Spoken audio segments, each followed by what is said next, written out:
Family, welcome to Tina's Tiny Living, Tiny Family. Today I'm going to talk to you and share a few more frugal tips that I have that you may or may not be using. The first one I'm going to talk about is your printer, copying pages from your computer. Anyway, I gave mine up 2 years ago. I gave it away. I was done. I was tired of spending money on the ink cartridges. Nowadays, the ink will cost anywhere from 30 to 80 bucks a shot. And you have to buy both color ink and black ink. So for me, it is way cheaper to go take what I need on a thumb drive down to the library and get my copies there, 10 cents a copy. No, you won't get them in color, but for me, that's okay. If I really need to have colored copies, we do have a place here in town that will do that for a little bit more money than 10 cents a copy, of course.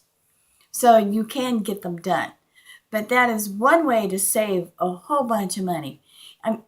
Take a look at how much you do print, and if you are not printing that much, hardly at all, maybe it's time you think about getting rid of it. For me, it was not only saving money, but in my 2-room apartment, it was also saving me space. So I was able to use that space for something else that I needed to have there.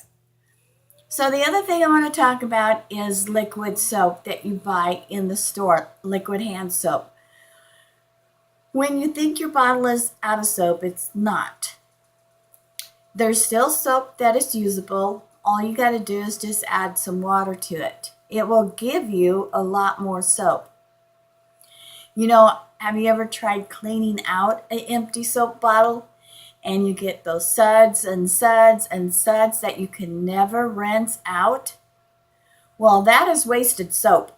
That is soap that can be used by just adding water. Eventually, it will run out, but it will last a long time this way. So don't throw out the bottle just because you think it's empty, because it is not. The next one is the power strips in your home if you're living on grid with electricity that you have to plug in. Power strips cost money. I unplug mine every day when I leave for work and every night when I go to bed. It will save you $10 or more on your electric bill. I also unplug my computer because I have a laptop.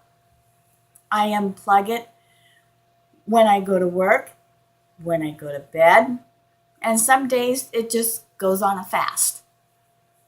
So I save over $10 a month that way. So unplug your power strips.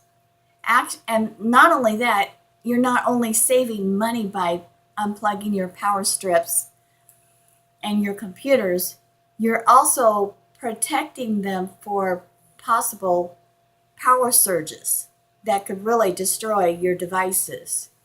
Even if you have a surge protector, they're not 100%. So I am always mindful that when I leave in the morning to go to work, because I'm gone anywhere from like 8 to 10 hours a day, I unplug and then I'll come home, I'll plug in and use it. And when I go to bed, I will unplug again.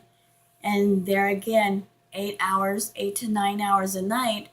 So my things don't stay plugged in that long. And especially on a trip, everything gets unplugged. Really, the only thing you need to have plugged in is maybe clocks in your refrigerator and that. Otherwise, I'd be unplugging everything. Well, I hope this has been helpful. These are just a few new things that I have been doing for a little while, and hopefully that you will start doing them as well. And I love every one of you. I hope you're enjoying your holiday season, your Christmas holiday season, and remember, just remember our Lord Jesus who was born. That's the reason we have Christmas. And I love all of you, and you are watching Tina's Tiny Living, Tiny Family.